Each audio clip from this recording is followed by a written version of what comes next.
ሰላም ጤና ይስጥልኝ የኢትዮ እርባታ ቤተሰቦች እንዴት ናችሁ? ዛሬ የኢትዮ እርባታ ቤተሰብ ወደ አንድ ከስተመራችን ደንበኛችን ኪሮስ ጋር ሄደን አጠቃላይ ሰፈራውን ሁኔታ አይተናል ማለት ነው። ኪሮስ ዶሮቼ ምግብ እየበሉ አይደለም፣ አንዳንድ ዶሮች እየሞቱብኝ ነው የሚል ሀሳብ ሰጥቶን ነበር። ስለዚህ ፋርሙ ላይ ያለው ነገር ምንድነው? መስተካከል ያለበት ነገር ምንድነው? ማሻሻል ያለበት ነገር ምንድነው? የታመሙት ህመም ምንድነው? ሊሰጣቸው የሚገባስ መድኃኒት ምንድነው የሚለውን ሄደን ፋርሙ ድረስ አይተን ጎብኝተናል ማለት ነው።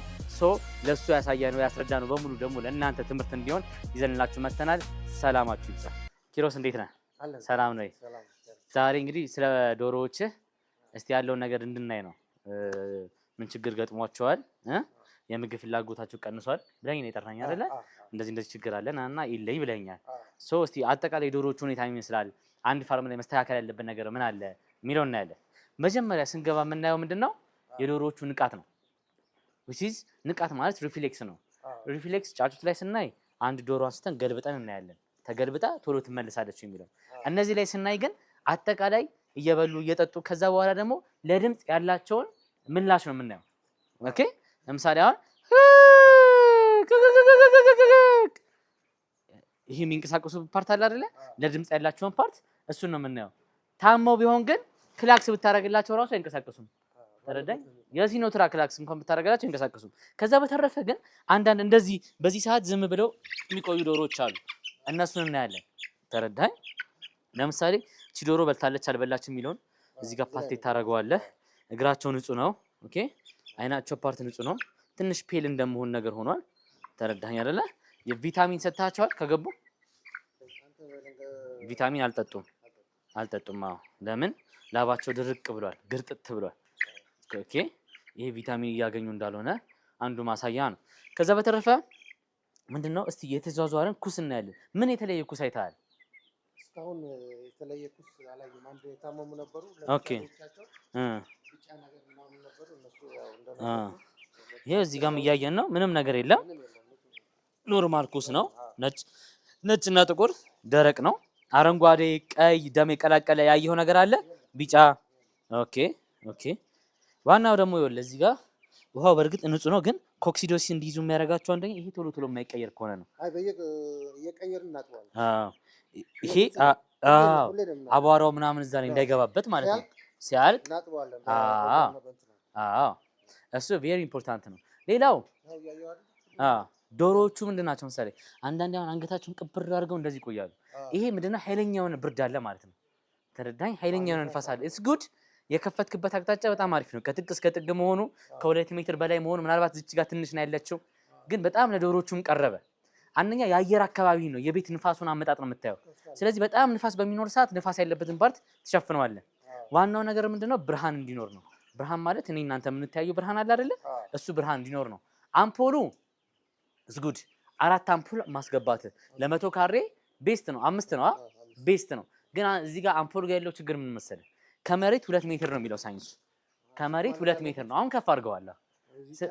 ስለዚህ አምፖሉን ወደ ታች ታመጡታላችሁ ማለት ነው። ተረዳኸኝ አይደለ? አምፖሉን ወደ ታች ታመጡታላችሁ። ከዛ በተረፈ ንቃታቸው አሪፍ ነው። ሳይዛቸውም አሪፍ ነው።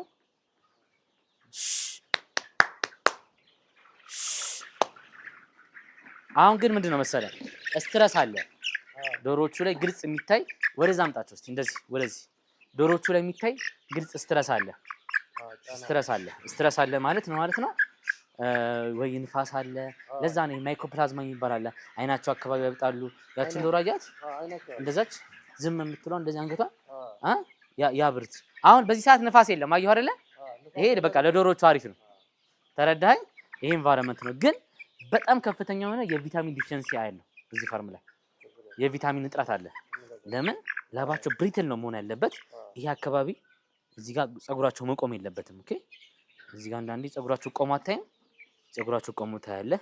ሁለተኛ ወደ ፔል ከለር እየሄደ ነው።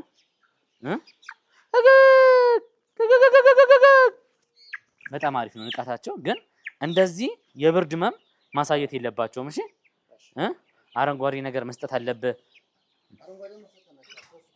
3 ቀን ሰጣቸዋለህ። በዋናነት የቪታሚን እጥረት ነው የሚታየው። ኖርማሊ አሪፍ ሳይዝ ላይ ያሉ ዶሮዎች አሉ።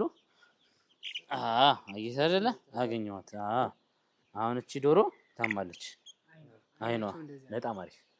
አሁን ይሄ ሁለት አይኗ ነው። አዎ አላያትም። አያት አሁን ምን ታደርጋላችሁ መሰላችሁ? እየዞርክ ማለት ነው። እንደዚህ አይነት ዶሮ ካለ ታያቸዋለህ። እነዚህ እቺ ዶሮ አንደኛ አይኗ ጠፍቷል አይደለ? ምግብ አይታበላም። ተረዳኝ አይደለ? ለብቻ ትለያታለህ። አንድ እሱ። ሁለተኛ ነገር ዶሮ በጣም እየረዘመ እየባሰ ሲሄድ ነው ተረዳኛ ክሮኒክ የሚሆንባቸው። ለምሳሌ እችን አላያሃትም። ዛሬም ሳትበላ ታድራለች፣ ነገም ሳትበላ ታድራለች። ና እዚህ ጋር ንካትም ነው እዚህ ጋር ንካት። አያት አይደለ? እየከሳሽ ነው።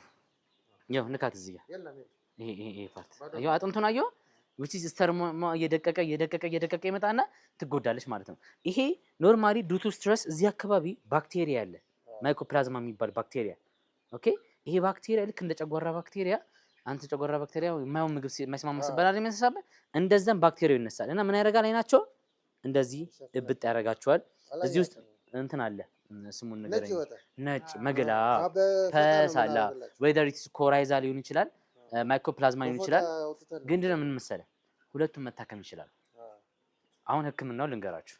ምንድነው የምታደርጉት? ኖርማሊ ዶሮ አንድ ዶሮ እችን አናክም። ተረዳኝ አይደለ? እችን አይተን ኦሬዲ እነዚህ ዶሮዎች ላይ ተመሳሳይ ችግር ሊኖር ስለሚችል ወይም ደግሞ ተመሳሳይ ችግር ሊፈጠር ስለሚችል እንደገና የመመለስ ቻንስ አለው። የመመለስ ቻንስ ስላለው ምን ታደርጋለህ?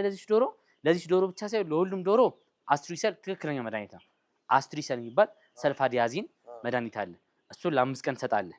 ሁለት አይናቸው እዚህ ላይ ጠብታ ታደርግላቸዋለህ። ሶስተኛ በሎሚ ታሻለህ። ግን ያ በሽታ ለምንድን ነው ከፋርም የማይወጣው ነው? ተደጋግሞ የሚመጣው ለምንድን ነው? ስትረስ አለ ማለት ነው። ስትረስ አለ፣ ወይዘር የመኖ ስትረስ አለ፣ ወይ የውሃ ስትረስ አለ፣ ወይ የኢንቫይሮንመንት ስትረስ አለ። ተረዳኝ አይደለ? ወይ የሚያስደነግጣቸው ነገር አለ።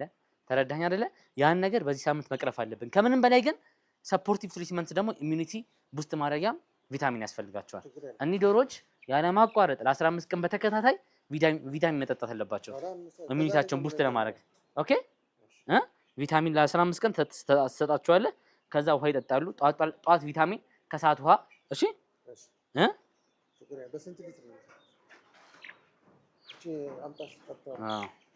ላባዋ ራሱ ግርጥት ብሏል። ላባዋ አሪፍ አይደለም። አላያትም። ይሄ ንፋስ አይደለ? ይሄ ንፋስ እንዴት እንደሚያደርጋቸው ይበላሉ። መብላትማ እኮ ምግቡን የት ያገኙታል ነው። እቺ አሪፍ ናት። ይሄ ትክክለኛ እንቁላል ጣይ የሚባለው ላባው አፕሬስድ መሆን አለበት። አፕሬስድ ወደ ላይ። ቦቫንስ የሚባለው ደግሞ ምንድነው? ብራውን ሆኖ መሀል ላይ ነጭ አለው። ቴንክ ዩ። ዝርያቸው ምርጥ ነው። ፐርፌክት እንቁላል ጣይ ነው። የቤቱ አቀማመጥ ደግሞ መመገቢያ ደግሞ መጠጫ መመገቢያ ምን መሰለህ አሪፍ ነው። በቂ መመገቢያ በቂ መጠጫም አድርገሃል። እስ ጉድ 25 ለ1። ዋናው ነገር ምን መሰለህ አንድ ዶሮ እዚህ ጋር በልታ እዚህ ጋር ውሃ ለመጠጣት ረጅም መጓዝ የለባትም ነው ሳይንስ። ሁለት መመገቢያም ራሱ ምግብ እዚህ ውስጥ ማደር የለበትም። እሱማ ትንሽ ነው የምናደርግላቸው ሲያልቅ ነው የምንጨምርላቸው። ኖ ማታ እንጂ እዚህ ውስጥ ማደር የለበትም። አይጥ ይመጣል እንትን ይልበታል። ተረዳኝ አይደለ? ስለዚህ ከጨረሱት ጨረሱት፣ ካልጨረሱት ግን እዚህ ምግብ የሚተርፍ ከሆነ ግን ገልብጣ ወጥተህ ውጭ ነው ማሳደር ያለብህ። መብራት እስከ 6 ሰዓት ነው የምናደርግላቸው? እስከ 2 ሰዓት። ከዛ በኋላ 4 ወር ላይ ስትደርስ ትጨምራለህ። 1 ሰዓት ትጨምራለህ። እንቁላል መጣ ሲጀምሩ 4 ሰዓት ሙሉ ለሙሉ 4 ሰዓት ታስገባዋለህ ማለት ነው። ይሄ አሪፉ ሲፕሮፍሎክሳሲን ስለሆነ እስቲ አላት ነው። ይሄም ስንቴ ነው የሚደረግላቸው? ጠዋትና ማታ አይደለም፣ በቀን 4 ነው። ኦኬ ስማ እንግዲህ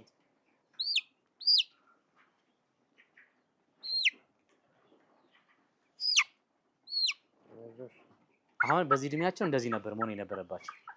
ቲፒካል ትክክለኛ ዶሮች ናት። እሺ አያረለ ላባዋ ፊዘሯ በጣም አሪፍ ነው። አያረለ ግርጥት አላለችም። ይሄው የዚህ ጋር ነካው አሪፍ ነው። እህልም አላት። አይኑ አሪፍ ነው። ሳይዟ በጣም አሪፍ ነው። አታይም? እቺ ናት ትክክለኛ ዶሮ። አንዳንዴ ነው በጣም ኃይለኛ ንፋስ ካለ ሸፍንላቸው። ይሄ የሚንከሻከሽ ነገር ካለ ምናምን እንደዚህ ጁው የሚል ነገር እንዳይበጠብጣቸው አድርጉ። እሺ አሁን ቀጣይ ሲመጣ ከዚህ በተሻለ አቋም ፐርፎርማንስ መገኘት አለበት። አክቹሊ ሞርታሊቲ 1-2 በቀን ነው ያልከኝ? 1-2 ሊኖር ይችላል። አንድ ሁለት ሊኖር ይችላል። ስለዚህ ክሮኒክ አይደለም እንትን ነው which is acute አይደለም ማለት ነው። ያ ማለት 100 ዶሮ 200 ዶሮ ባንድ አይሞትም። ተረዳኸኝ አይደለ? አንድ ሁለቱም ግን መሞት የለበትም። ንቃታቸው አሪፍ ነው፣ ግን ከዚህ በላይ መሆን አለበት። ይሄ የምታየው ንፋስ ኦቨር ንፋስ መሆን የለበትም። አለበለዚያ ዶሮቹ ላይ ስትረስ ይፈጥርና አንገታቸውን ውስጥ ቅብር ብለው ተረዳኸኝ አይደለ? የሚያስቡት በልተው ማደግን ሳይሆን ብርዱን መከላከል ነው። እሺ ያንን እየተቆጣጠርክ ማየት አለብህ። ኦቨር ሙቀት እንዳይኖር ማድረግ አለብህ። ተረዳኸኝ አይደለ? ሰው ወደ ፋርም ሲገባ ጥንቃቄ ማድረግ አለበት። ባዮሴኩሪቲ ውሃ ቶሎ ቶሎ መቀየር አለበት። መመገቢያ ደግሞ ትንሽ ትንሽ አድርገህ ባዶ መሆን አለበት። ባዶ ሲሆን ማረግ እሺ ያን ነገር አድርግላቸው። ተረዳኸኝ አይደለ? የማይበሉ ዶሮዎች ካሉ ደግሞ ለይተህ ለብቻ እንዲመገቡ ማድረግ ነው። እሺ በጣም አሪፍ ነገር ነው ያየሁት ኪሮስ፣ አሪፍ ነገር ነው። ቀጣይ ደግሞ ባንተ እና በሌሎቹ አንድ አይደለም። ስትልና ሌሎቹ አሁን አይቷል እንትና አክቲቭ ናቸው ብለው ነው። ግን አሁን አንተ ብዙ ነገር ነግረኛል ከመብራት ጀምሮ እንግዲህ ያያችሁት ነገር ይሄን ይመስላል። ኪሮስን ማድረግ ያለበትን ነግረነዋል። ምን ማስተካከል ያለበት ነገር ነግረነዋል። ከዛሬ 15 ቀን በኋላ እነዚህ ለውጦች አይተን ፋርሙ ላይ መስተካከል ያለበት አስተካክለን ደግሞ የተሻለ ውጤት የሚመጣበት ነገር እናያለን ማለት ነው። እናንተም ተመሳሳይ ጥያቄዎች ካላችሁ ጠይቁ። ቪዚት ሊደረግላችሁ የሚገባው ፋርም ካለ ንገሩን። የኢትዮ ዶሮ እርባታ ቤተሰብ መሆን ትችላላችሁ። የድርጅታችንን ሶሻል ሚዲያዎች ቲክቶክ፣ ፌስቡክ፣ ዩቲዩብ ሁሉንም ነገር መከታተል ትችላላችሁ። ጥያቄ ካላችሁ ከስር አስቀምጡ። ሰላማችሁ ይብዛ።